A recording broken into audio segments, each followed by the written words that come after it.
Good evening sir. Good evening madam.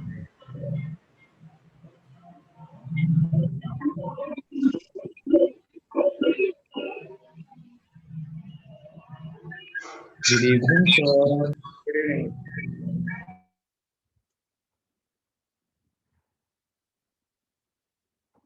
Good evening sir. Good evening.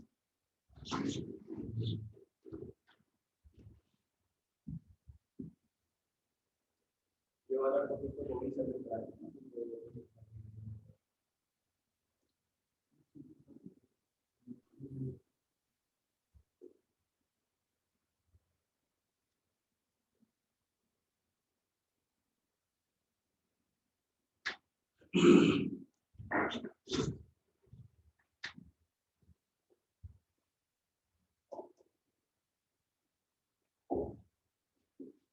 हाँ बेटा, कल हम लोग बता रहे थे जाते जाते कि अगर हम एक एल लेंथ का वायर लें और एल लेंथ के वायर को सर्कल में टर्न कर दें और कितने टर्न बनाए, एन। एक सिंगल टर्न नहीं बनाया बल्कि एन टर्न्स बना दिए। तो उसके v का फॉर्मूला हमने लिखा था बेटा, म्यू नॉट एन स्क्वायर। बोलो, मुझे याद थोड़ी ना होगा, मुझे तो पूरा डिराइव करने का। Mu not an square pi I upon L, pi I upon L. सही लिखा है? Yes sir. तो बच्चों अब इसको आज काम में लेते हैं। बच्चों हमारे पास, मैं क्वेश्चन दे रहा हूं, आप क्वेश्चन करो। हमारे पास एक एल लेंथ का वायर है, एल लंबाई का तार है, और उससे हमने पहले एक टर्न की कॉइल बनाई, सिंगल टर्न, बस एक बार घुमाया। तो उसके सेंटर पर मैग्नेटिक फील्ड हमारा V1 आया, V1। फिर हमने दोबारा उसी वायर से, उतने ही लेंथ के वायर से हमने दो टर्न की कॉइल बनाई, एक टर्न फिर दो टर्न। अब दो टर्न की कॉइल बनाने पर सेंटर पर मैग्नेटिक फील्ड V2 आया।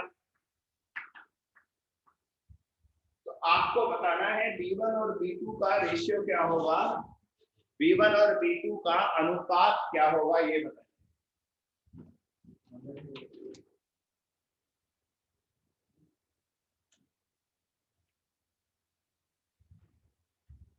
V1 और V2 का अनुपात, रेशियो बताना है।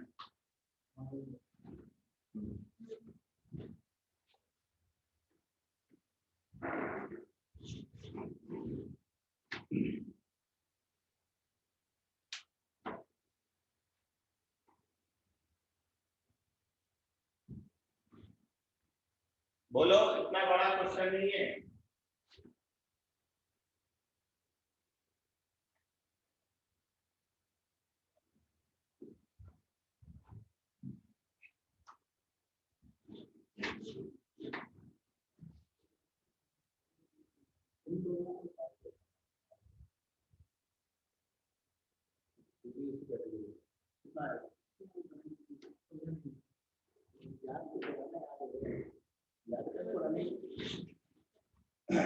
सही है बेटा, सही है, 1/4 आएगा। तो बच्चों हमें पता है अगर लेंथ हमारा सेम है तो हमारा जो b होगा वो n स्क्वायर के प्रोपोर्शनल होगा, यानी कि जो v1 अपॉन v2 होगा वो n1 अपॉन n2 का होल स्क्वायर होगा।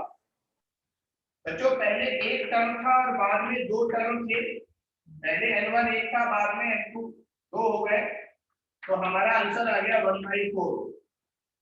पर ये याद रखना, ये तभी होगा जब length of the wire same है।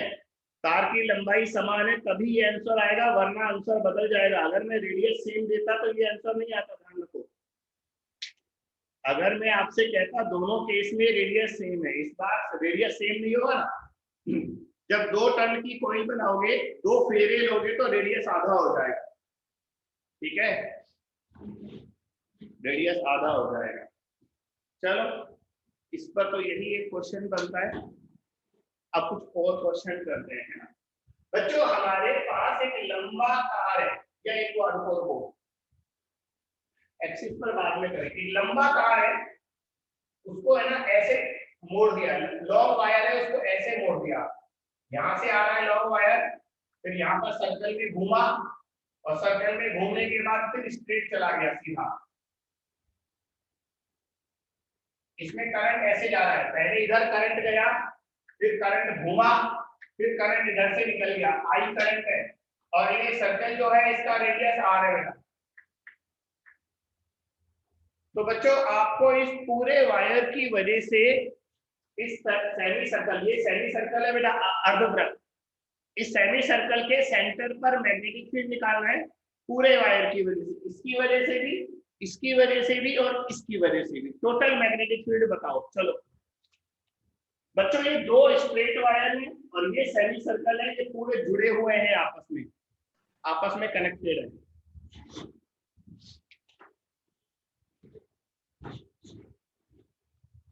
दो स्ट्रेट वायर है और एक सेमी सर्कल है, सेंटर पर मैग्नेटिक फील्ड बताना कितना होगा।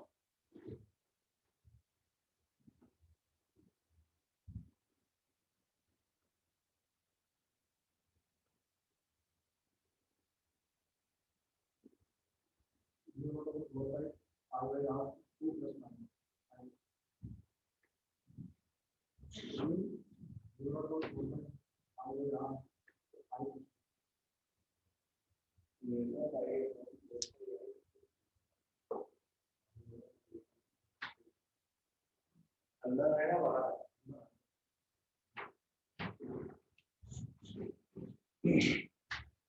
थोड़ा बड़ा आंसर होगा तो लिखने में आपको दिक्कत आएगी, तो आप निकाल कर रखो, मेरे से मिला लेना बाद में, मैं लिखूंगा तब मिला लेना।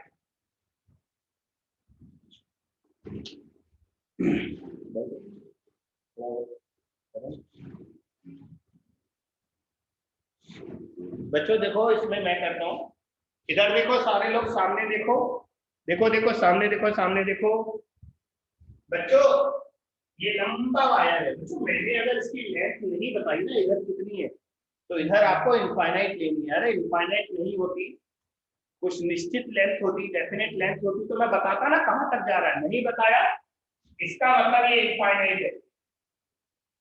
तो बच्चों ये अंडरस्टूड होता है ना।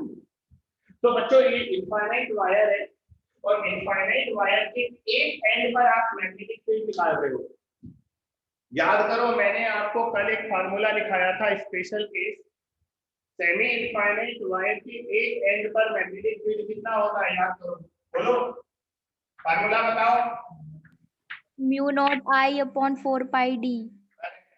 और बच्चों यहाँ पर डी जो है वो आर के बराबर आएगा, ये आर है ना, तो डी को मैं आर लिख रहा हूँ। बच्चों इसकी डायरेक्शन क्या आएगी, अंदर आएगी या बाहर आएगी? अंदर। बाहर। अंदर के साइड से।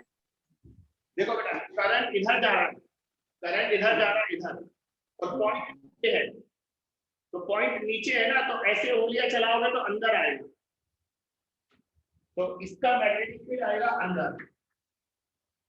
प्लस बच्चों ये सेमी सर्कल है, कल एक फार्मूला लिखाया था mu naught I alpha upon 4 pi. Semi circle के लिए अल्फा कितना होगा बताओ, अर्धवृत्त के लिए अल्फा कितना होगा? पाई। पाई 180 पाई होगा, सही है। तो mu naught I alpha upon 4 पाई में, 4 पाई आर में अल्फा को पाई लिखोगे तो सेमी सर्कल का मैग्नेटिक फील्ड आएगा mu naught I upon 4 R, mu naught I alpha upon 4 pi R बनेगा। तो सेमी सर्कल के लिए अल्फा कितना होगा, पाई होगा, तो पाई से पाई कट जाएगा। अब बताओ सेमी सर्कल की जो डायरेक्शन है वो क्या होगी बेटा?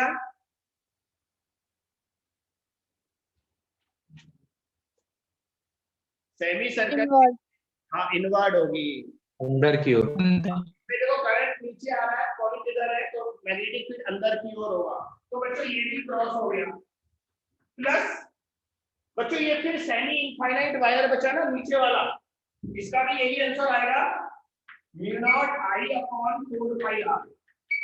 बच्चों इस बार इसमें करंट इधर जा रहा है लेकिन पॉइंट ऊपर है, पॉइंट ऊपर है तो मैग्नेटिक फील्ड इसका भी अंदर आएगा। बच्चों तीनों का मैग्नेटिक फील्ड अंदर आ रहा है तो तीनों को ऐड कर दो, तीनों को ऐड कर दो, है ना। Mu naught common, I common, 4 pi R common, सब कॉमन, तो ये 1 बचा।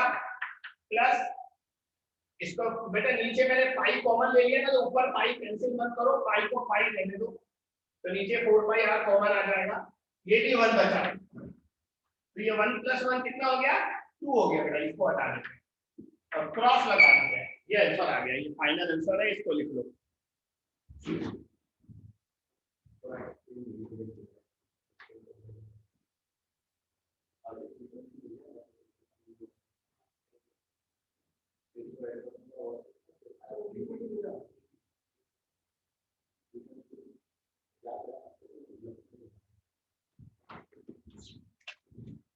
नेक्स्ट क्वेश्चन,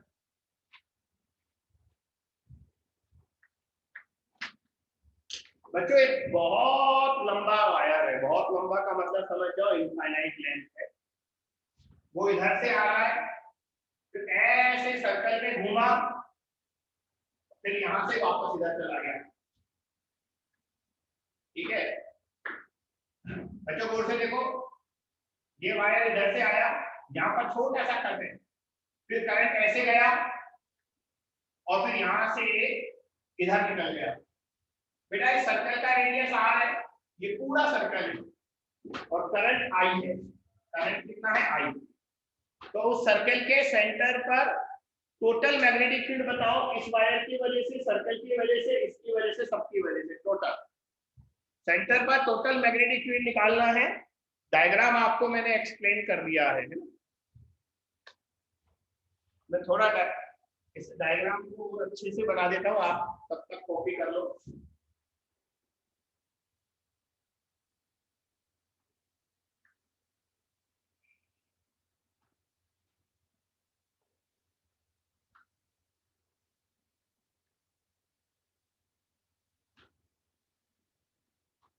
ये लो, अब डायग्राम अच्छा बन गया।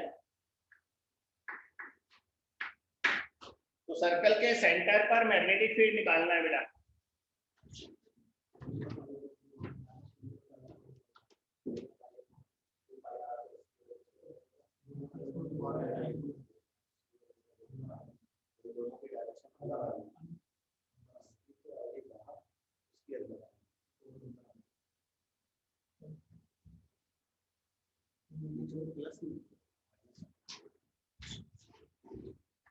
बच्चों लिखने में आंसर में दिक्कत आ गई आपको, तो थोड़ा सा इंतजार कर लो, मैं बताऊंगा तब मिला लेना। पिछली बार किस किस का सही था, ये बताओ, ये किस किस का सही था?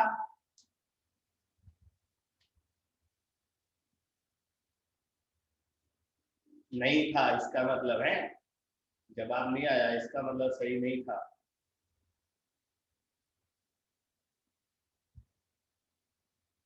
चलो अब उसका तो करो। बच्चों ये सेमी इनफाइनाइट है, ये पूरा सर्कल है और फिर सेमी इनफाइनाइट है, तो 2 सेमी इनफाइनाइट है, 1 सर्कल है, लेकिन डायरेक्शन अलग अलग है। देखो इधर देखो, डायरेक्शन पर ध्यान दो, आपको याद होगा चैप्टर के शुरुआत में मैंने बोला था इस चैप्टर में डायरेक्शन सबसे ज्यादा इंपॉर्टेंट है। बच्चों इसमें करंट इधर जा रहा है, इधर पॉइंट ऊपर है, तो मैग्नेटिक फील्ड बाहर आएगा, इस वाले का भी बाहर आएगा, लेकिन सर्किल में क्लॉकवाइज करंट है, जब सर्किल में क्लॉकवाइज करंट होता है तो मैग्नेटिक फील्ड अंदर आता है, यानी कि दोनों सेमी इनफाइनाइट वायर का मैग्नेटिक फील्ड बाहर है और जो सर्किल है उसका मैग्नेटिक फील्ड अंदर है। तो बच्चों टोटल मैग्नेटिक फील्ड आएगा इस सेमी इनफाइनाइट का, ये वाला आंसर आएगा mu naught I upon 4 pi R, mu naught I upon 4 pi R. इसकी डायरेक्शन मैंने बाहर बताई थी, बाहर की ओर, प्लस सर्कल का, बेटा पूरे सर्कल का मैग्नेटिक फील्ड कल आपको बताया था ना, एक कंप्लीट सर्कल का मैग्नेटिक फील्ड सेंटर पर होता है mu naught I upon 2r, और सर्कल की डायरेक्शन है अंदर, प्लस बच्चों अभी मैं प्लस लगा रहा हूं, बाद में माइनस में कन्वर्ट करूंगा, देखते रहना।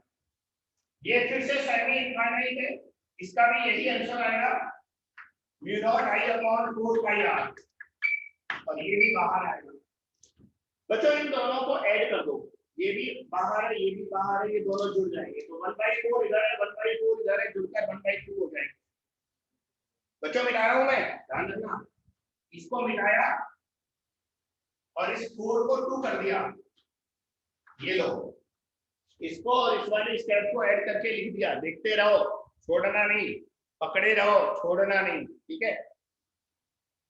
बच्चों ये मैग्नेटिक फील्ड बाहर है और ये अंदर है, मुझे बता सकते हैं इन दोनों में से बड़ा कौन सा है?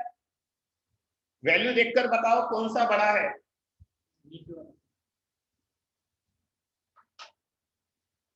अरे आउटवर्ड वाला। है बेटा, आउटवर्ड नीचे, आउटवर्ड। मेरा बच्चा पाई से डिवाइड हो रहा है, ये तो छोटा है ना, नीचे भाग दे रहे पाई का, ये बड़ा आएगा, ये देखो इसमें नीचे पाई से डिवाइड करना इससे है। सर वही तो बोले, आउटवर्ड वाला बड़ा बोले ना, मैंने बड़ा बोला, बच्चे बोल रहे आउटवर्ड वाला नहीं, आउटवर्ड वाला नहीं, इनवर्ड वाला। नीचे वाला बोले सर। नीचे वाला सही है, नीचे वाला सही है, आउटवर्ड वाला नहीं, इनवर्ड वाला। तो बच्चों mu naught I upon 2r बड़ा है ना, इसको पहले लिखेंगे, तो ये कॉमन ले लिया, ये आएगा 1 और माइनस 1/5। तो बच्चों मैंने यहाँ माइनस क्यों कर दिया, क्योंकि ये दोनों डायरेक्शन अपोजिट है, अपोजिट है तो दोनों माइनस होंगे, और चूंकि अंदर वाला जो है वो बड़ा है, इसलिए नेक्स्ट जो डायरेक्शन बचेगी वो अंदर वाली बचेगी, ये आंसर आएगा। अब देखो किस किस का सही निकला, चेक करो।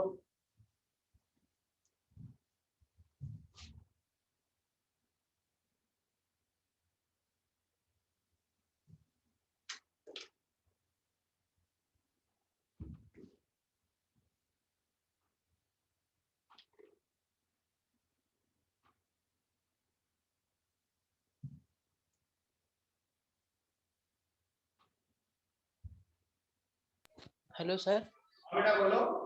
सर इसमें जैसे रेक्टेंगल में पूछेगा तो उसमें दूसरा यूज करेंगे। हाँ बेटा, रेक्टेंगल तो स्ट्रेट वायर बन जाएगा ना, कल बता, रेक्टेंगल तो मैंने कल पढ़ाया था ना, वो एंड साइड वाला आंसर भी बताया था। जी सर। हाँ, रेक्टेंगल तो सारे स्ट्रेट वायर से मिलकर बना होता है, तो उसमें तो वो sin θ1 प्लस sin θ2 वाले फार्मूले काम में आएंगे। सर ये लास्ट स्टेप फिर से बताइए ना, लास्ट वाला। बड़ा है और अंदर है, और ये बाहर है, अंदर वाले में से बाहर वाले को ऐड करेंगे तो माइनस आता है ना, दो वेक्टर जब अपोजिट डायरेक्शन हो, दो सदिशों की दिशा जब विपरीत हो तो माइनस आता है, इसलिए माइनस लगाया क्योंकि ये दोनों अपोजिट है, और इसको पहले लिखा तो भी बड़ा है, तो बड़े में से छोटा घटाएंगे तो फिर डायरेक्शन कौन सी बचेगी, अंदर, क्योंकि अंदर वाला बड़ा है, अंदर वाला जो है, अंदर मैग्नेटिक फील्ड जो इनवर्ड है वो बड़ा है, उसमें से बाहर वाले को घटाएंगे तो नेट मैग्नेटिक फील्ड अंदर की ओर बचेगा, ठीक है। Yes sir, thank you sir. Sir हम फर्स्ट स्टेप में क्यों नहीं माइनस लिए? मतलब जैसे इनवर्ड वाले को हम लास्ट स्टेप में माइनस में लिए हैं ना, तो उसको हम फर्स्ट स्टेप से ही क्यों नहीं लिए?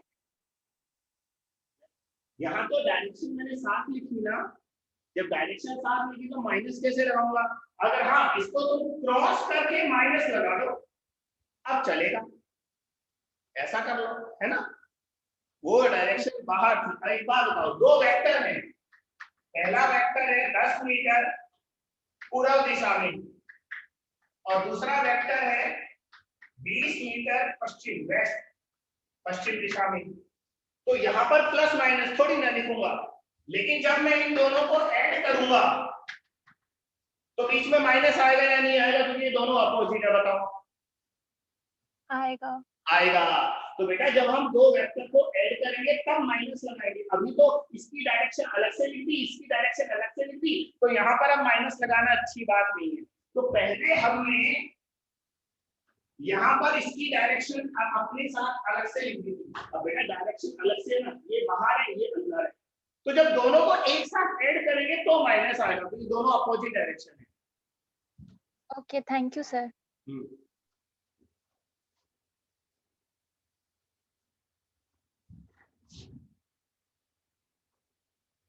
बेटा अब आगे चलते हैं। बेटा अभी तक तो हम पढ़ रहे थे सर्कुलर कॉइल के सेंटर पर मैग्नेटिक फील्ड। अब सेंटर से बाहर आकर मैग्नेटिक फील्ड हम निकालेंगे एक्सिस पर। हेडिंग लिखो, magnetic field on the axis of circular coil, है ना, वृत्ताकार कुंडली के अक्ष पर चुंबकीय क्षेत्र। Magnetic field on the axis of circular coil, वृत्ताकार कुंडली के अक्ष पर चुंबकीय क्षेत्र। पहले डायग्राम बनाऊंगा, डायग्राम समझना है ना, उसके बाद फिर फार्मूला लिखूंगा। बच्चों एक आपको सर्कुलर कॉइल दिखा रहा हूं जो इस हमारे बोर्ड के तल के लंबवत है, परपेंडिकुलर टू प्लेन। तो जब है ना बोर्ड के परपेंडिकुलर मुझे कोई कॉइल दिखानी होगी ना, तो मैं डायग्राम में ऐसा दिखाऊंगा। दोबारा बनाऊंगा, अच्छा नहीं बना।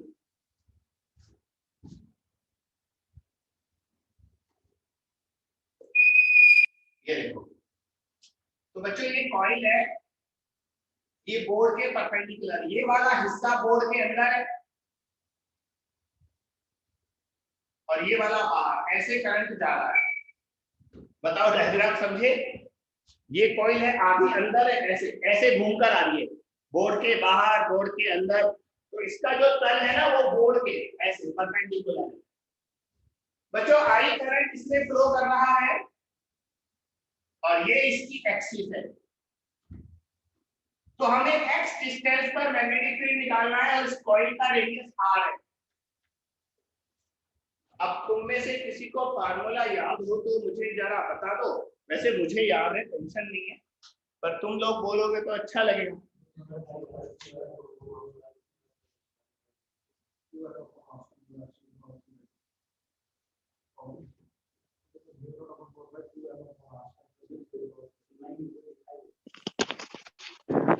So mu naught IA square 2A square plus X square 3/2. Upon में बोला लेकिन सही बोला आपने। तो बच्चों ये आएगा mu naught I R square upon 2 R square plus X square की पावर 3/2। इस पॉइंट पर मैग्नेटिक फील्ड निकाला यहाँ एक्स डिस्टेंस पर। तो एक सर्कुलर कॉइल की एक्सिस पर जो मैग्नेटिक फील्ड होगा उसका फार्मूला है। और बेटा डायरेक्शन क्या होगी बताओ? डायरेक्शन और बताओ, चलो बिना डायरेक्शन के तो बेकार है मैग्नेटिक फील्ड निकालना।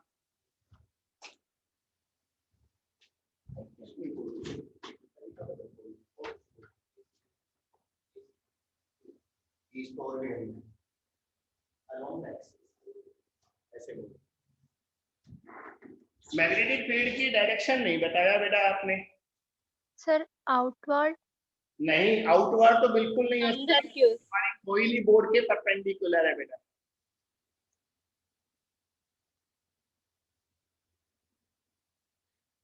तो बेटा मैग्नेटिक फील्ड होगा अक्ष के अनुदिश, अलोंग द एक्सिस। इधर होगा, देखो एरो बना रहा हूं, इस साइड होगा अलोंग द एक्सिस। लिख लो नीचे, देखो direction of magnetic field is along the axis. चुंबकीय क्षेत्र की दिशा अक्ष के अनुदिश होगी।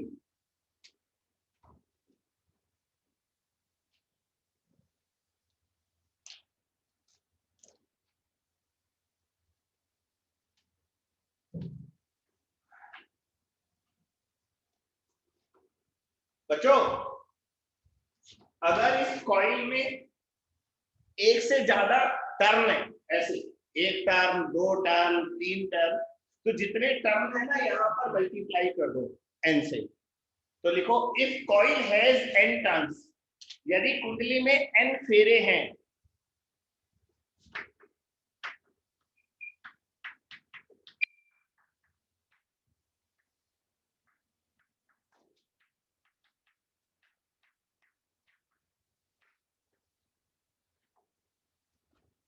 यदि कुंडली में n फेरे हैं तो मैग्नेटिक फील्ड आएगा mu not Ni r square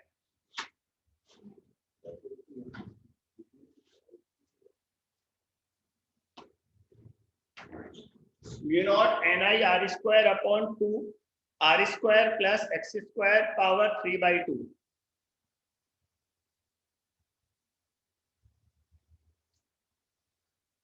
अब एक छोटा सा क्वेश्चन कर दो मेरा। एक सर्कुलर कॉइल है जिसका रेडियस r है और उसमें करंट I है। वैसे लिखने की जरूरत नहीं है बेटा, सर्कुलर कॉइल है, I करंट है, R रेडियस है, ये तो सब समझते ही हैं, है ना। लिखने में समय कम लगाओ और क्वेश्चन को करने में ज्यादा समय लगाओ।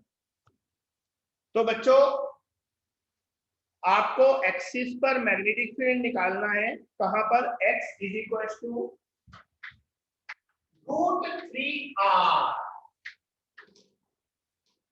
यहां पर मैग्नेटिक फील्ड निकाल कर दो आप। चलो इसको सॉल्व करके बताओ।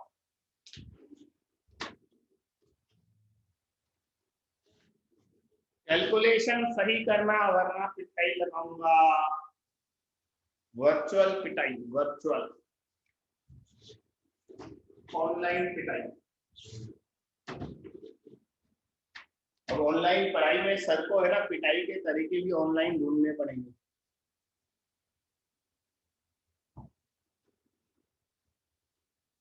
x की इस वैल्यू पर b निकाल कर दो मुझे।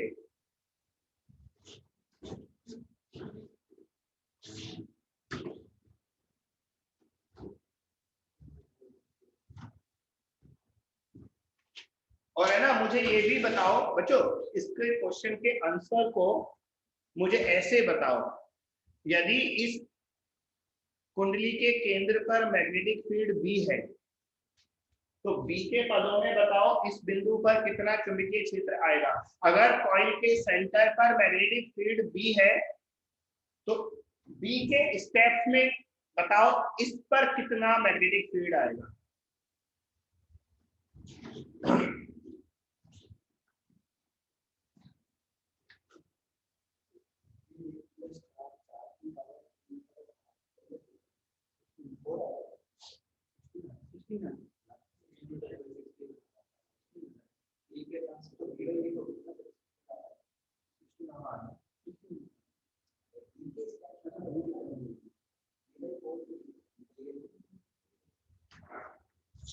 बेटा अगर सेंटर पर मैग्नेटिक फील्ड B है तो √3r डिस्टेंस पर मैग्नेटिक फील्ड कितना आएगा, B के स्टेप्स में बताना है आपको।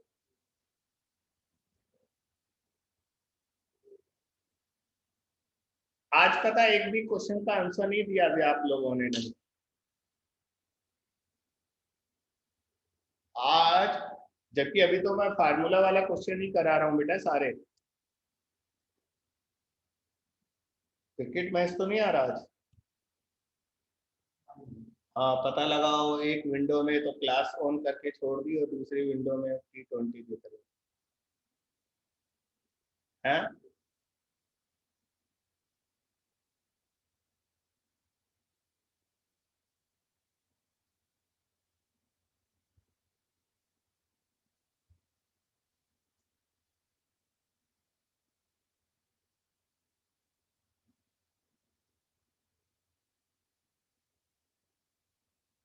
मेरी आवाज आ रही है या आवाज ही नहीं आ रही मेरी? आ रही सर।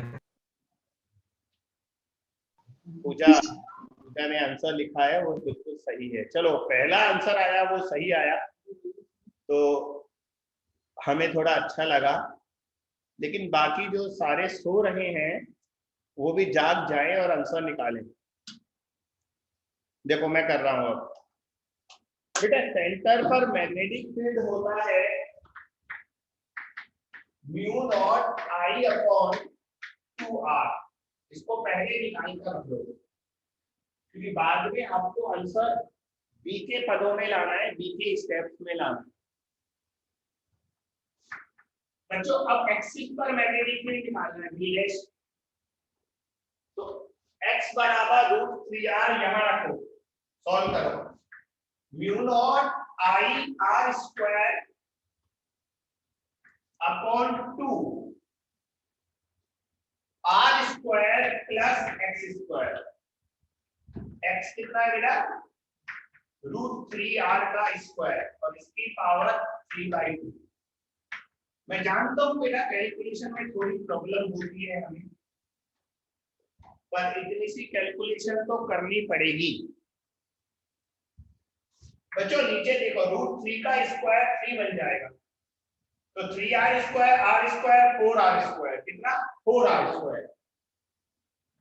4r स्क्वायर की पावर 3/2। बच्चों मैं इस 4r स्क्वायर को 2r का होल स्क्वायर लिख रहा हूं। एक मिनट ढंग से देखना, है ना बच्चों? अरे यार मैं एक स्टेप उड़ाऊंगा तो तुम्हारी हालत खराब हो जाएगी। रहने दो, मैं अगले स्टेप में लिखूंगा, एक लाइन उड़ाऊंगा तो मर जाऊंगा। चलो आगे लिख देता हूं, उसको नहीं कर सकता बेटा। ये होगा mu naught I R square upon 2। 4r square को मैं लिख रहा हूं 2r का होल स्क्वायर और इसकी पावर 3/2। अब आप जानते हैं ना ये पावर 3/2 है और ये 2 है, तो 2 से 2 कट जाता है, तो ये बचा mu naught I R square upon 2 और नीचे बचा 2r की पावर 3। अब सॉल्व करो, ये 2 का पावर 3 8 दूनी 16, तो ये आ गया mu naught I upon 16। r क्यों नीचे है, ऊपर r स्क्वायर है, नीचे r बचेगा। अब इसको ऐसे लिखो 1/8 mu naught I upon 2r। 1/8 अलग कर दिया और अब ये ब्रैकेट के अंदर क्या बचा? b। तो बेटा हमारा आंसर आ गया b/8। बच्चों इससे ज्यादा डिटेल कैलकुलेशन मैं नहीं कर सकता, पूरा डिटेल में लिख दिया एक एक स्टेप, देख लो इसे। Hello sir. हाँ बोल।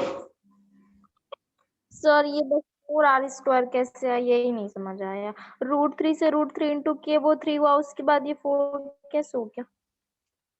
मेरा बच्चा तुम अपनी इतनी क्यों उतरवाते हो? ये √3 का स्क्वायर कितना होगा? सर 3 होगा ना। और इसमें एक ऐड नहीं करेगी, कितना हो जाएगा? सर होगा 4r स्क्वायर। थोड़ा बहुत है ना। हाँ इतना मत नीचे गिराओ कि बच्चे बेचारे नर्सरी क्लास के बच्चे बैठकर हंसे अपने ऊपर, है ना। देखो कैलकुलेशन के पार्ट पर इतना मत गड़बड़ करो। एक तो मैंने पहले ही आपको बिल्कुल एलकेजी यूकेजी की तरह तो सॉल्यूशन लिख दिया। पता ये कमी क्या है बेटा? अपने कोशिश की कमी है। हम लोग कोशिश नहीं करते, एक स्टेप समझ में नहीं आया चलो सर से पूछ लो। याद रखना एग्जाम में सर तुम्हारे साथ नहीं होंगे, तुम्हारा सर तुम्हारे साथ होगा। तो अपने सर को स्ट्रॉन्ग बनाओ, इस वाले सर पर इतना ज्यादा डिपेंडेंस मत बनाओ, है ना। तो √3r का whole square 3r square plus r square 4r square. मुझे तो थोड़ी शर्म भी आती है चीजें बताने में। कैलकुलेशन वो सर वो r स्क्वायर की ध्यान नहीं दी थी मैंने इसलिए। ये गलतियां क्या करते हो हैं? इतने सुन लेते हो, इतनी गलतियां नहीं करते बेटा। कैलकुलेशन अच्छा करो। 45 क्वेश्चन सॉल्व करने हैं फिजिक्स के। और दूसरा तुम लोग एग्जाम में है ना फिजिक्स को टाइम देना शुरू करो। आधा आधा घंटा बचाते हो, एक एक डेढ़ घंटे बायोलॉजी में लगा देते हो, हैं? फिजिक्स के लिए घंटा सवा घंटा बचाया करो लास्ट में, तब नंबर आएंगे। बायोलॉजी को जल्दी करना सीखो। 45 मिनट में बायोलॉजी करो, 45 या 50 मिनट में बायोलॉजी करो। और बायोलॉजी वाले सर से पूछ लेना कितना टाइम लगना चाहिए बायोलॉजी में बेटा। अगर मुझ पर विश्वास नहीं हो, फिजिक्स वाले पर शक हो रहा हो, तो तुम बायो वाले सर से पूछो कि सर हमें 3 घंटे में से कितना टाइम बायोलॉजी को देना चाहिए, वो खुद ही बता देंगे। तो बच्चों अभी आप बायोलॉजी में बहुत ज्यादा टाइम लगाते हो, 1 घंटा सवा डेढ़ घंटा। तो फिर बाद में केमिस्ट्री और फिजिक्स के लिए टाइम कहाँ बचता है, फिर बचा हुआ टाइम केमिस्ट्री में लगाते तो फिजिक्स को छोड़ देते। हालांकि इस बार फिजिक्स में अच्छे नंबर आए तो मुझे भी अच्छा लगा, फिजिक्स में अच्छे नंबर आए तो कुछ बच्चों के हैं। आगे बढ़े बच्चों, आपने हेल्महोल्ट्ज कॉइल का नाम सुना है?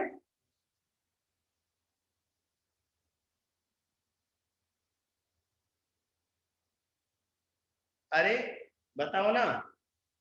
No sir. नहीं सुना? हेल्महोल्ट्ज कभी नहीं सुना? सर आप अटक रहे हो। मैं अटक रहा हूँ? सर मेरे में भी अटक रहे हैं। यस सर, पॉज हो रहे हो आप। Yes sir. यस सर, अटक रहे हो सर। नेटवर्क शिफ्ट करने दो, रुको।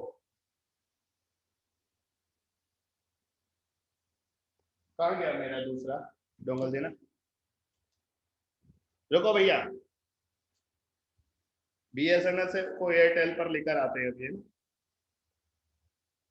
वैसे सही हो गया हो तो बता दो, सही हो गया क्या? सर ब्लर है। नहीं है सर। अभी रुक जाओ, बस मैं चेंज। यस सर, हो गया। ठीक तो है। ठीक है ना?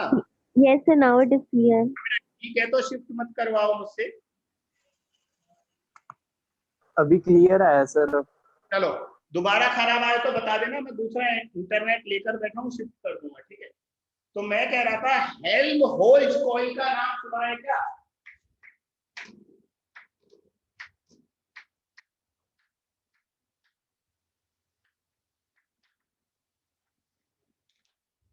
यस सर, सुना है। इसको हिंदी में मत पूछना। Yes sir. हिंदी में भी हेल्महोल्ट्ज ही बोलते हैं क्योंकि ये वैज्ञानिक का नाम है। तो क्या होता है मैं बताता हूँ, हेल्महोल्ट्ज कॉइल क्या होता है। बेटा ये दो कॉइल का कॉम्बिनेशन होता है। दोनों कॉइल सेम रेडियस की होती है, दोनों में सेम करंट फ्लो कराते हैं, करंट की डायरेक्शन भी सेम होती है, और दोनों को एक्सियल होती है, यानी कि दोनों की जो एक्सिस है वो कॉमन होती है, और इन दोनों कॉइल के बीच का डिस्टेंस उनके रेडियस के बराबर होता है। देखो मैंने कितनी सारी चीजें बोल दी, उनको डायग्राम में बनाया। देखो बच्चों ये दो कॉइल होती हैं इस तरह से, एक कॉइल और दूसरी कॉइल, है ना? ये दोनों कॉइल बोर्ड के परपेंडिकुलर है। ये कटिंग क्यों करता हूं पता है आपको? ये वाला भाग बोर्ड के अंदर है,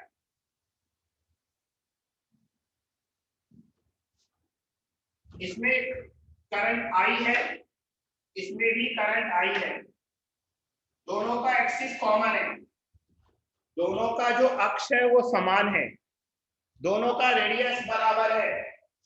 बच्चों ये वाला रेडियस भी आर है, ये वाला रेडियस भी आर है, और इनके बीच का डिस्टेंस भी आर है। तो बच्चों इस दोनों कॉइल के कॉम्बिनेशन को हेल्महोल्ट्ज कॉइल बोलते हैं, हेल्महोल्ट्ज। ठीक है, लिखवाऊं? ये डायग्राम बहुत है, बताओ। डायग्राम से आ जाएगा सर। वैसे डायग्राम, हाँ डायग्राम अच्छा बनाओ तो डायग्राम बच्चों खुद बोलता है ना? डायग्राम खुद बोलता है, तो आप डायग्राम बना लो। चलो दोनों वैसे सब कुछ दिख रहा है। आई सर जी आप अटक रहे हो। सर फिर से पॉज हो रहा है। क्या बेटा? सर आप पॉज हो रहा है। अटक रहे हैं सर। बस बस हो गया, मुझे इंतजार था आपके जवाब का। ऐसे सर कहाँ गए? ये।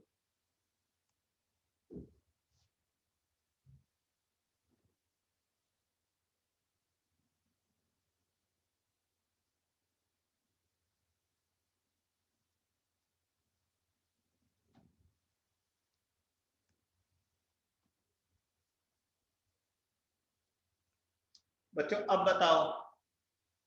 क्लियर आ रहा है सर। क्लियर है। बढ़िया, कोई दिक्कत नहीं है, आप बस बोल दिया करो। और बच्चों हम जब भी नेटवर्क शिफ्ट करते हैं ना, तो आधे मिनट के लिए एक बार आपका क्लास रुकता है, बस आधा मिनट वेट किया करो। तो बच्चों हेल्महोल्ट्ज कॉइल का उपयोग क्या है, कौन बता रहा है? इसे क्यों बनाया हमने?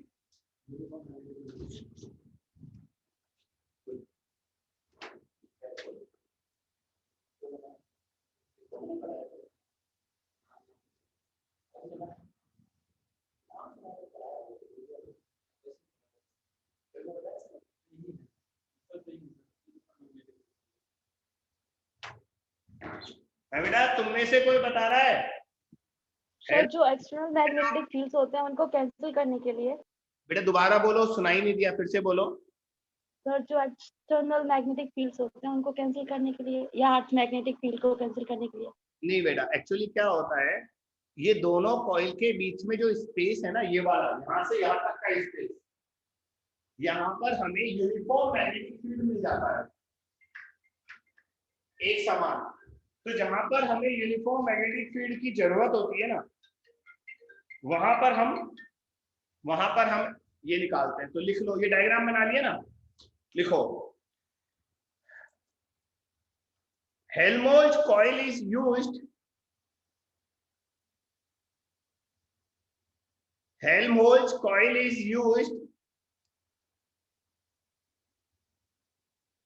where uniform magnetic field is required in short distance. Uniform magnetic field is required for short distance. लिखो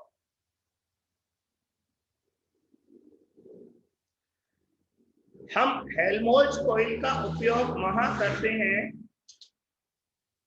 हेल्महोल्ट्ज कॉइल का उपयोग वहां करते हैं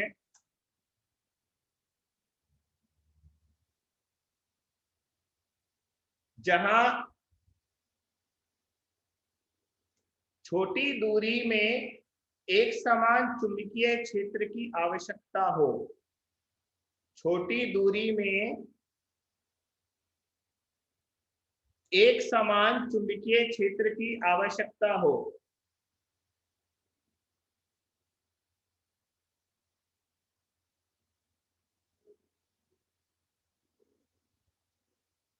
ठीक है बच्चा? Yes sir. हाँ, तो बच्चों इन दोनों कॉइल के बीच में मैग्नेटिक फील्ड है ना, लगभग यूनिफॉर्म आता है। वो वैल्यू कैसे निकालेंगे? वो वैल्यू निकालने के लिए हमें है ना, जैसे ये R है तो इसके सेंटर का निकाल लो R/2 डिस्टेंस पर। तो हमारा वो जो फार्मूला था ना बेटा, ये वाला फार्मूला, थोड़ा आपके लिए काम बढ़ जाएगा। तो वहां पर x की वैल्यू R/2 रख देंगे, x की वैल्यू कितनी रख देंगे? R/2। बेटा टोटल डिस्टेंस R है, तो आप है ना टेंशन मत लो, मैं उसका डायरेक्ट फार्मूला लिख देता हूँ, तुम कैलकुलेट मत करो, है ना।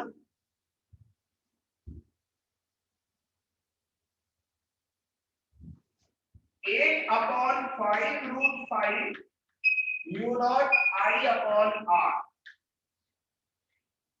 एक बार मुझे चेक भी कर लेने दो कि मैंने कहा ना, रटी हुई चीज में मुझे भी थोड़ा सा डाउट रहता ही है, तो मैं भी चेक कर लूं। आप इतने लिख लो, चेंज हुआ तो, कुछ करेक्शन हुआ तो बता दो।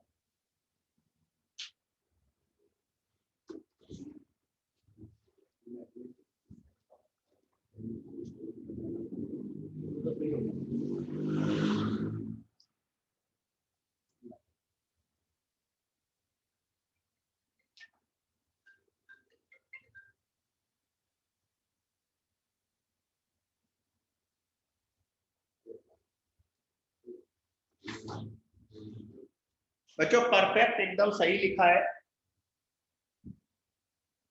अंजलि क्या लिख रही है? डिस्ट्रॉयड, क्या मतलब? सही लिखा है बेटा ये। तो बच्चों ये टॉपिक वैसे कोई खास इंपॉर्टेंट नहीं है, लेकिन देखो सन की एग्जामिनर हो, कोई क्वेश्चन बनाकर दे दे, तो आपके पास है ना एक छोटी सी इंफॉर्मेशन होनी चाहिए हर टॉपिक के बारे में। तो बच्चों अब हमारा यहाँ पर आकर बायो सावर खत्म होता है। तो बायो सावर में पहले हमने स्ट्रेट वायर पढ़ा था, इनफाइनाइट लेंथ, फाइनाइट लेंथ, असीमित लंबाई, सीमित लंबाई सब पढ़ा था। उसके बाद सर्कुलर कॉइल पढ़ा, फिर सर्कुलर कॉइल और उनका कॉम्बिनेशन देखा इस तरह से। बच्चों अब हम टॉपिक चेंज करेंगे। बायो सावर लॉ के बाद अब आएगा एम्पियर्स लॉ। इसका पूरा नाम होता है एम्पियर सर्किटल लॉ। हिंदी में बस इसे एम्पियर का नियम कहते हैं। लिखो, ये मिटा रहा हूं सब कुछ।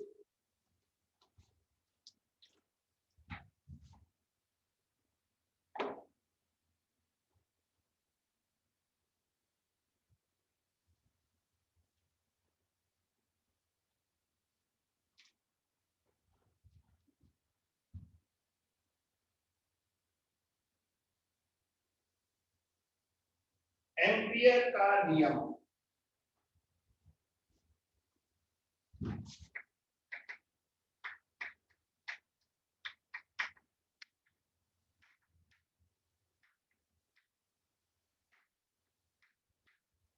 इसे ACL कहते हैं, है ना? ACL, ampere circuital law, ampere का नियम। बच्चों जैसे है ना इलेक्ट्रोस्टैटिक्स में, इलेक्ट्रोस्टैटिक्स वाले चैप्टर में पहले हम कूलम्ब्स लॉ पढ़ते थे, कूलम्ब का नियम, और उसके बाद हमने गॉस का नियम भी पढ़ा, गॉस लॉ। आप बता सकते हो गॉस लॉ हम मेनली कहाँ काम में लेते थे? क्या याद है इतना?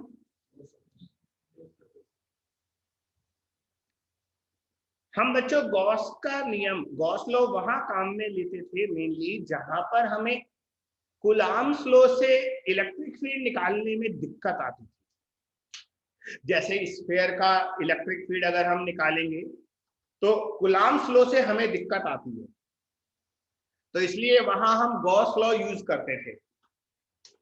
बच्चों उसी तरीके से यहाँ पर बहुत सारे ऐसे ऑब्जेक्ट होते हैं, वस्तुएं होती हैं जिनका मैग्नेटिक फील्ड बायो सावर लॉ से निकालने में दिक्कत आती है।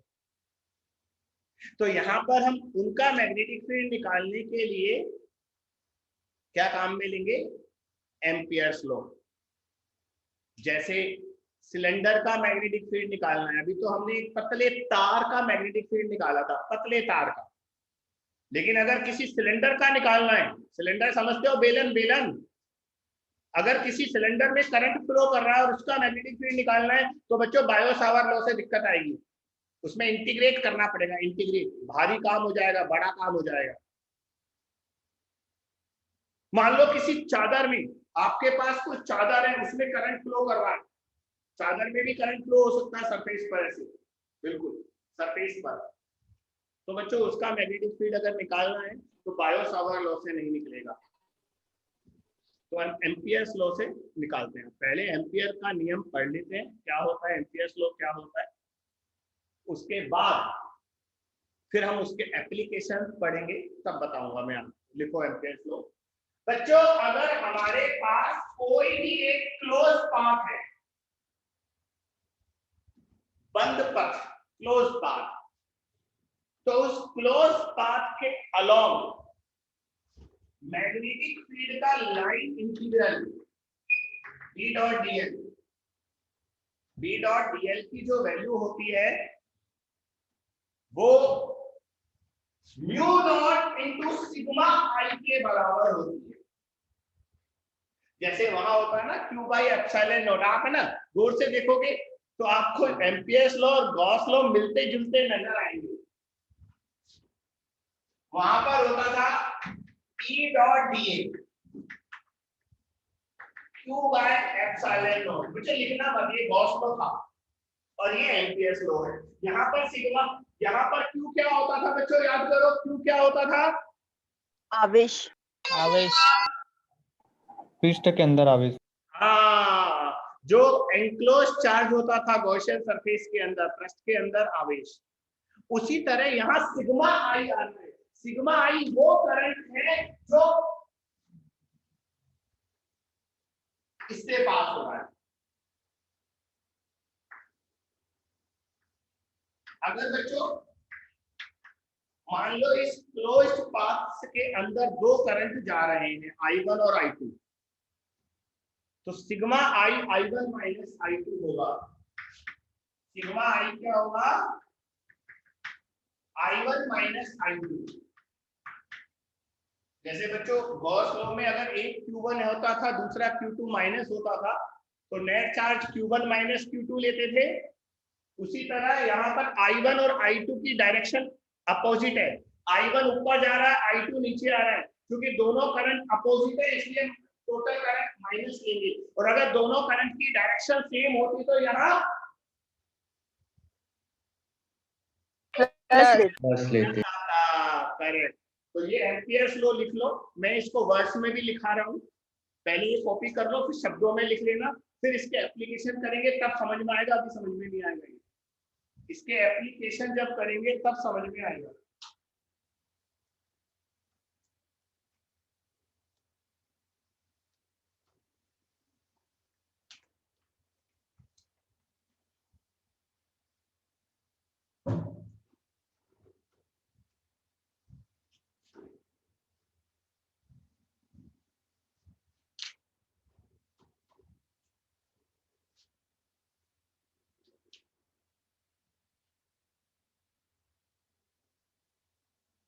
तो अब पहले वर्ड्स में लिख लो।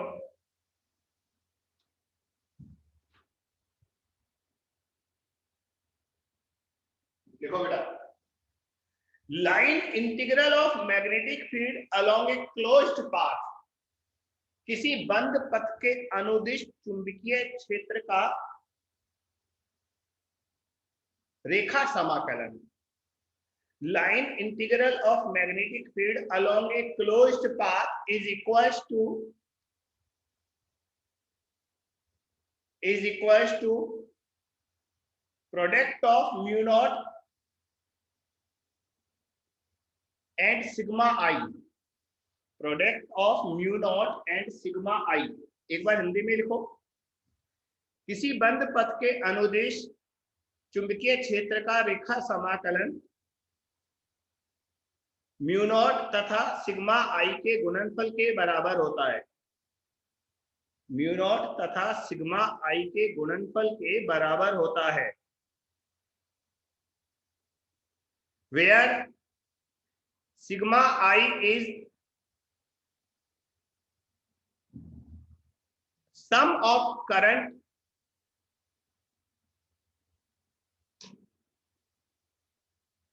enclosed by closed loop। enclosed by closed loop Hindi में लिखो, जहां सिग्मा आई बंद पथ से गुजरने वाली कुल धारा है। Total current enclosed by closed path, बंद पथ से गुजरने वाली कुल धारा है।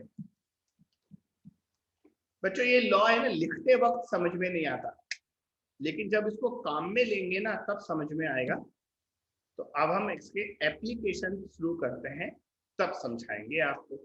लिखो, applications of Ampere's law, ampere के नियम के उपयोग।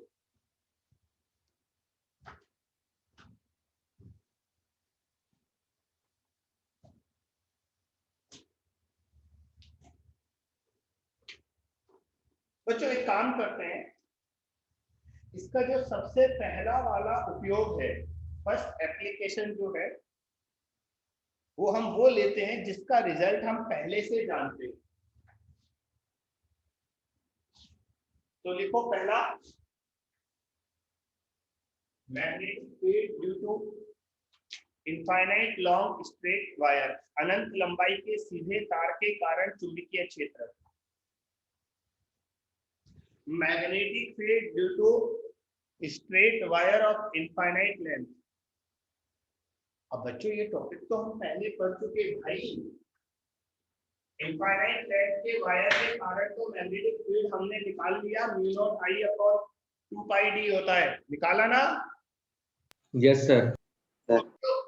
दोबारा क्यों निकाल रहे हैं? पहले हमने वो रिजल्ट बायो सावर लॉ से निकाला था, अब हम वही रिजल्ट एम्पियर्स लॉ से निकालेंगे। ठीक है, तो बच्चों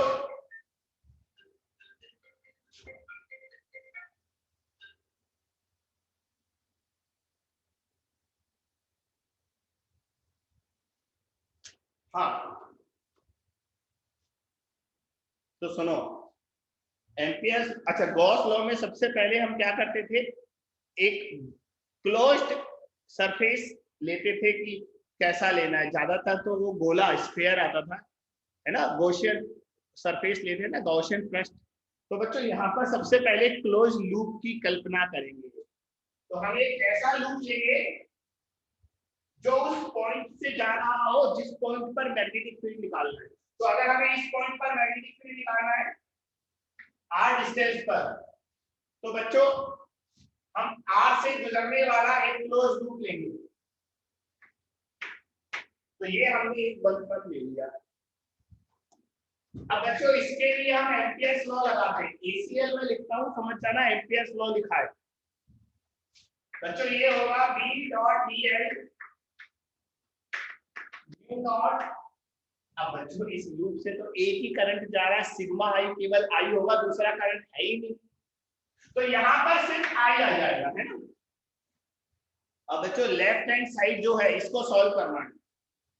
बच्चों आपको याद होगा हमने बताया था एक वायर का मैग्नेटिक फील्ड सर्कल होता है ना, शुरू में बताया था ना फर्स्ट लेक्चर में। Yes sir. स्ट्रेट वायर के जो चुंबकीय क्षेत्र होता है वो वृत्ताकार होता है, और बच्चों हमारा क्लोज्ड पाथ जो है वो भी सर्कुलर है।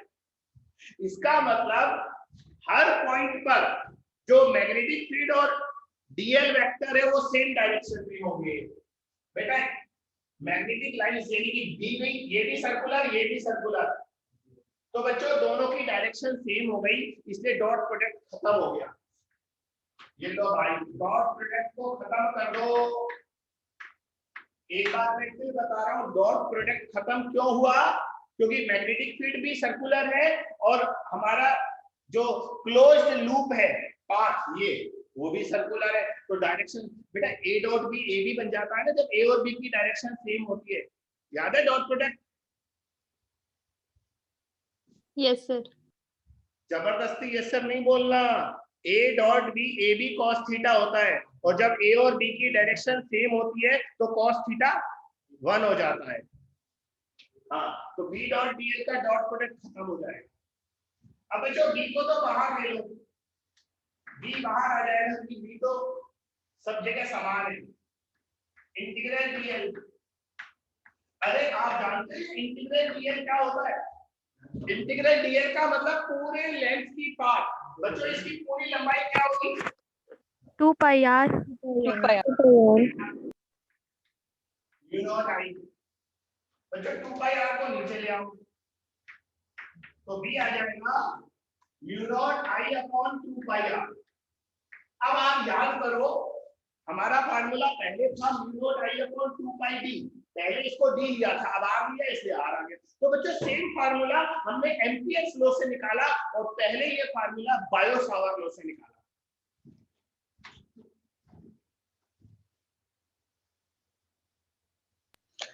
हेलो सर, हाँ बेटा बोलो। थर्ड स्टेप एक बार फिर से बता दी ना सर, मेरे नेटवर्क प्रॉब्लम तो कुछ नहीं दिखा। फिर से सुन लो बेटा, बी हमने बाहर इसलिए लिया क्योंकि सब जगह इस पूरे लूप पर मैग्नेटिक फील्ड समान होगा, है ना, तो बी को बाहर ले लिया और ये अंदर बचा केवल डीएल, और ये जो डीएल है ये पूरी लेंथ है क्लोज लूप की, और वो लेंथ कितनी होगी? 2 पाई आर। तो हमने इंटीग्रल डीएल को 2 पाई आर लिख दिया। Yes sir, thank you sir. Okay बेटा।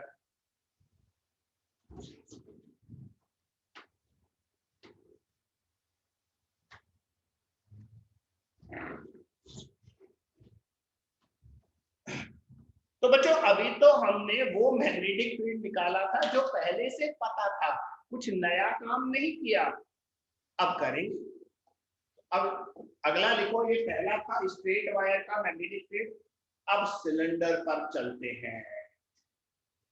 तो बच्चों अब वो करेंगे जो हमने पहले नहीं किया। तो लिखो अगला, magnetic field due to current carrying hollow cylinder, current carrying hollow cylinder, धारावाही खोखले बेलन के कारण चुंबकीय क्षेत्र,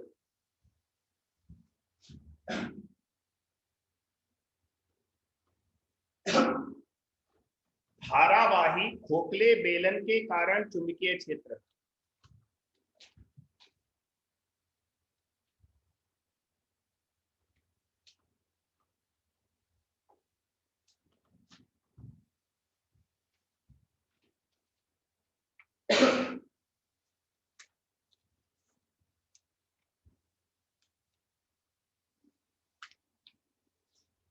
डायग्राम बना रहा हूं बेटा, है ना बच्चों। हमारे पास एक सिलेंडर है, बेलन है, और ये होलो है,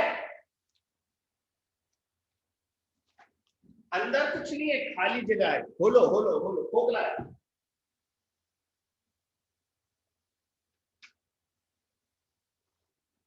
अंदर से खोखला है, तो करंट कहां से जा रहा है ये बताओ, करंट कहां से जाएगा? Surface sir. Correct, very good, सही बोला बच्चों। करंट है ना इस सरफेस पर ऐसे जा रहा है, ऐसे, है ना। खोखला बेलन है, ऐसे खोखला बेलन है, जैसे अपनी पानी की बोतल है, तो इसके सतह के अनुदिश ऐसे करंट जा रहा है, ठीक है। ये करंट आई है, आई। और बच्चों ये बेलन है ना इनफाइनाइट लेंथ का है, ऊपर भी इनफाइनाइट, नीचे भी इनफाइनाइट। और इस बेलन का रेडियस ए ले लो, ये इसका सेंटर एक्सिस हो गया। एक एक चीज ढंग से समझो यार। और बच्चों इसका जो रेडियस है, बेलन की जो त्रिज्या है, रेडियस, वो स्मॉल ए है। अब इसका मैग्नेटिक फील्ड निकालना है, कहां पर? बाहर निकालते हैं बच्चों। मैग्नेटिक फील्ड यहां निकालते हैं, बेलन के बाहर। ये डिस्टेंस स्मॉल आर है, और स्मॉल आर जो है वो ए से बड़ा है। स्मॉल आर ए से बड़ा है, ए से बड़ा है मतलब वो बाहर है। बच्चों एम्पियर्स लॉ क्या होता है? सबसे पहले यहां से जाने वाला क्लोज लूप लेंगे, एक बंद पथ की कल्पना की जो उस बिंदु से जा रहा है, क्लोज पाथ। एम्पियर्स लॉ लगा दो भाई। बच्चों एम्पियर्स लॉ लगाएंगे तो देखो इधर, देखो इधर, इधर सारे लोग इधर देखो। बच्चों लेफ्ट हैंड साइड वाली कैलकुलेशन बिल्कुल यही आएगी, सेम। तो मैं सीधा ये स्टेप लिख रहा हूं, तो लेफ्ट हैंड साइड आएगा b इंटू 2πr। अगर आपको लिखना है तो आप ये स्टेप 3 बार 4 बार लिख दो। मैं सीधा यहाँ पहुंच गया, सेम कैलकुलेशन करूंगा मैं। और राइट हैंड साइड में आएगा म्यू नॉट सिग्मा i। बेटा मुझे बताना इस पूरे बंद पथ से कितने करंट पास हो रहा है, अंदर कितना करंट जा रहा है? 2 कहां से आ गया? 2 कैसे आया बताओ? 2 करंट कहां है? एक ही तो करंट है जो बेलन में जा रहा है बेचारा, वो पूरा सतह के अनुदिश।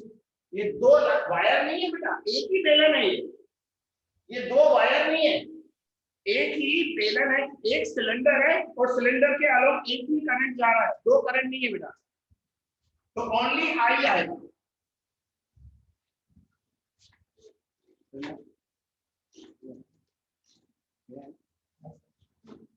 मेरा बच्चा ये बात समझ में आई या नहीं आई कि एक ही करंट है? सिंगल सिलेंडर है बेटा, सिंगल सिलेंडर। उस सिलेंडर के सरफेस के अलोंग आई जा रहा है, इधर भी आई, इधर भी आई, ये पूरा आई है मिलाकर। Yes sir. हाँ यस हाँ, आपने वो 2 वाली गलती की ना बेटा, वो सुधारो। 2 वायर नहीं है, एक ही सिलेंडर है बेटा। 2πr को नीचे ले जाओ तो b आ गया mu naught I upon 2πr। अरे यार ये तो सेम रिजल्ट आ गया। इसका मतलब हमारा जो सिलेंडर है वो एक पतले वायर की तरह काम करेगा। आपको याद है गॉस में भी मैं ऐसी बातें बताता था। अगर एक पूरा सॉलिड स्फीयर है या होलो स्फीयर है, उसके बाहर किसी पॉइंट पर इलेक्ट्रिक फील्ड निकालना होता था, तो मैं बोलता था यार ये पॉइंट चार्ज की तरह बिहेव कर रहा है, सेंटर पर रखा हुआ मान लो। याद है? Yes sir.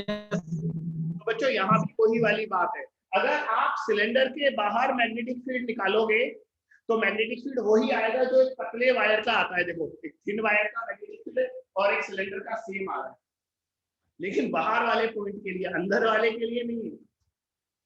अब अंदर निकाल दें, पहले उसे कॉपी करो,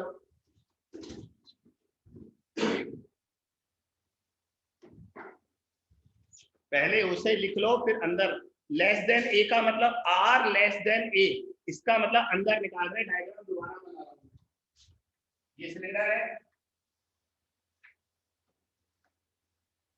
ये एक्सिस है, इस बार मैग्नेटिक फील्ड यहां निकाल रहे हैं, यहां इस पॉइंट पर निकालना है, ध्यान रखना।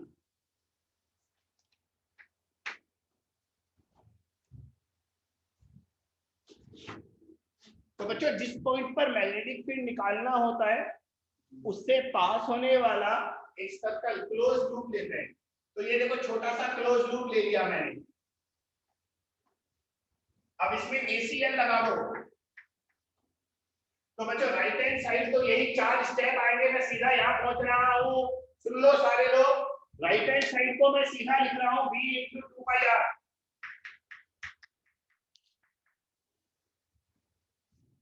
Mu naught sigma I। जरा बताना इस छोटे से लूप से कितना करंट जा रहा है? 0 0 बाहर की ओर तो है बेटा, क्या बोले? अब नहीं बोलेंगे। सर मैं बोल रही हूँ, हाँ, हेलो क्या? सर, मतलब उसके अंदर तो चुंबकीय क्षेत्र समान रहेगा ना, लेकिन बाहर 0 रहेगा उसके। मैंने तो पूछा, उसका जवाब देना। सत्यनारायण की कथा क्यों बोल रही है? मैंने पूछा है सिग्मा I कितना हो गया, चुंबकीय क्षेत्र कहाँ से आ गया? सिग्मा I की वैल्यू पूछी है बेटा, चुंबकीय क्षेत्र तो अपने आप निकलेगा। सर जी एक ही रहेगा ना? एक करंट 1 एम्पियर बेटा, एक करंट से क्या मतलब है?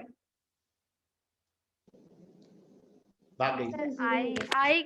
आई सर म्यूजिक। जीरो आएगा, उस लड़की ने सही बोला, और मैंने ये भी बोल दिया था कि वो लड़की सही बोल रही है, पर सुनते नहीं हो बेटा। वो किसने बोला था जीरो, किसने बोला था? सर आरती। हाँ आरती, वेरी गुड बेटा। इस लूप से करंट नहीं जाना, करंट तो बाहर रह गया लूप के अंदर से जाने वाला करंट होता है सिग्मा I। इस लूप से कोई भी करंट नहीं जा रहा, करंट बाहर है, लूप के अंदर नहीं है, तो यहाँ 0 आएगा। और अगर ये 0 आ गया तो मैग्नेटिक फील्ड भी 0 आएगा। तो बच्चों एक होलो सिलेंडर के अंदर मैग्नेटिक फील्ड नहीं होता, 0 होता।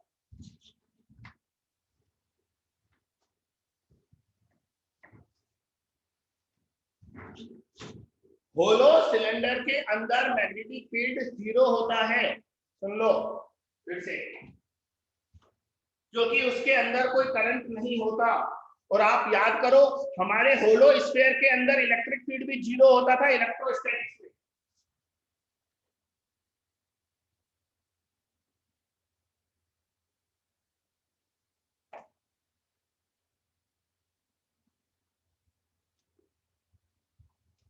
हाँ बच्चा सही बोल रहे हैं, याद है इलेक्ट्रोस्टैटिक्स में एक होलो स्फीयर, याद करो खोखला गोला, इसमें चार्ज सरफेस पर होता था, तो अंदर इलेक्ट्रिक फील्ड 0 होती है। बिल्कुल उसी तरह यहाँ भी अंदर मैग्नेटिक फील्ड 0 आएगा, क्योंकि अंदर कोई करंट नहीं है। हाँ, ये बात। तो बच्चों इसका ग्राफ बनाते हैं मैग्नेटिक फील्ड का डिस्टेंस के साथ। तो अगर हम होलो सिलेंडर का मैग्नेटिक फील्ड का ग्राफ बनाएं तो पहले 0 से लेकर A तक तो 0 आएगा मैग्नेटिक फील्ड, बस ये तो 0 आएगा। फिर A के बाद हाइपरबोला आएगा ऐसा, और सरफेस पर मैक्सिमम होगा। बेटा सरफेस पर वैल्यू कितनी होगी? R बराबर A रख दो। अगर सरफेस पर मैग्नेटिक फील्ड निकालना है तो इस फार्मूले में R बराबर A रख दो, तो ये आएगा mu naught I upon 2πa। ये ग्राफ बना लो, mu naught I upon 2πa।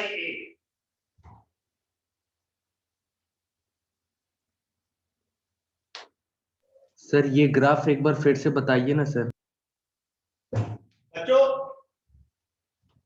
कहा था सिलेंडर के अंदर मैग्नेटिक फील्ड 0 है, यानी कि r बराबर 0 से r बराबर a तक, यहां से यहां तक मैग्नेटिक फील्ड 0 है, इसलिए ये 0 है। देखो ये ग्राफ 0 है बेटा, मैंने ग्राफ नहीं बनाया ना, इसका मतलब 0 है। और सरफेस के बाहर r a से जब बड़ा हो जाएगा तो ये फार्मूला आएगा बेटा, ये हाइपरबोला का फार्मूला होता है, याद करना पड़ेगा। तो ये अचानक हाइपरबोला आ गया, अति परवल है, क्या बोलते हैं हिंदी में, बोलते हैं अति परवल है।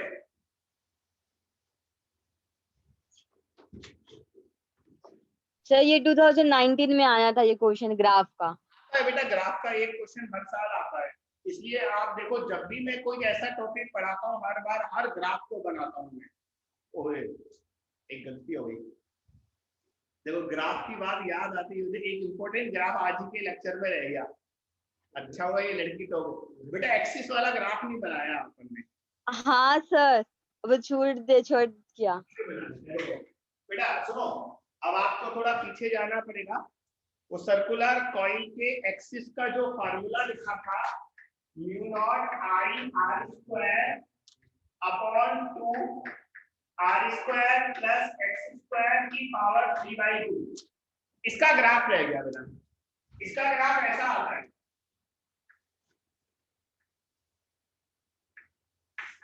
वैसे आपको याद करना पड़ेगा। हाँ इसका ग्राफ ऐसा आता है, ऐसा लाइन थोड़ी सी उधर खिसका देना हल्की सी, है ना।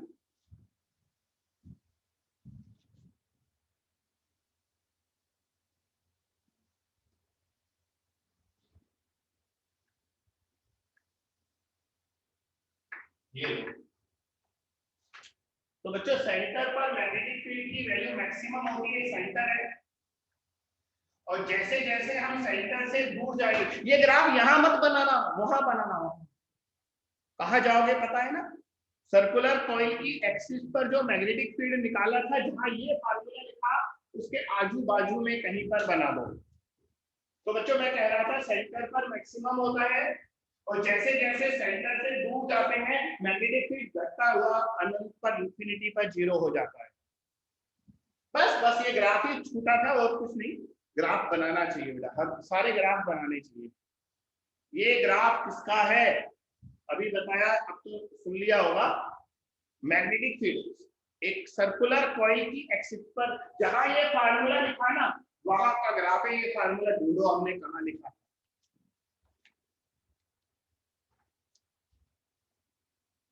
तो जब वो ग्राफ की बात चली ना, इसलिए अचानक याद आया ये ग्राफ छूट गया था। तो आज का लेक्चर हम यहीं छोड़ते हैं, कल एम्पियर्स लॉ के और एप्लीकेशन करेंगे। आज तो होलो सिलेंडर था, कल सॉलिड आएगा। हाँ जिसमें अंदर भी करंट होगा बेटा, सॉलिड सिलेंडर आएगा जिसमें अंदर भी करंट होगा, उसका मैग्नेटिक फील्ड और निकालेंगे। ठीक है बच्चों, मैं आपको अभी बता देता हूं, हमारे जो टेस्ट में आएगा सिलेबस, उसमें फिजिक्स का सिलेबस बता रहा हूं, सुन लो। आज मंगलवार हो गया, सिलेबस बताना जरूरी है। तो कैपेसिटर तो पूरा आएगा, करंट बिल्कुल नहीं आएगा, छोड़ो। तो कैपेसिटर आएगा, है ना, और करंट इलेक्ट्रिसिटी नहीं आएगा। करंट इलेक्ट्रिसिटी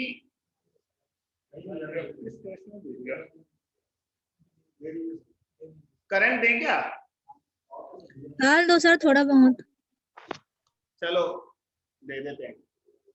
और है ना मैग्नेटिक इफेक्ट ऑफ करंट में एम्पियर्स लॉ तक आएगा। बस एम्पियर्स लॉ बेटा कल खत्म हो जाएगा, बस वहीं तक आएगा। फिर बैक पोर्शन में भी तो लेना है वर्क पावर एनर्जी।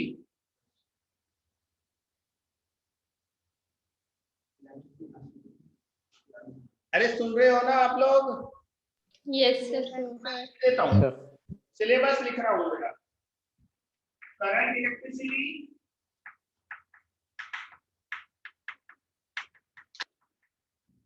कैपेसिटर, अभी हम जो चैप्टर पढ़ रहे हैं उसमें बायो-सावर्ट लॉ और एम्पियर सर्किटल लॉ। मतलब आप तो लिख लो बुधवार तक जो मैं पढ़ाऊंगा वो आएगा, कल बुधवार है। वेडनेसडे तक जो पढ़ाऊंगा वो आएगा बस। और इसके अलावा वर्क पावर एनर्जी,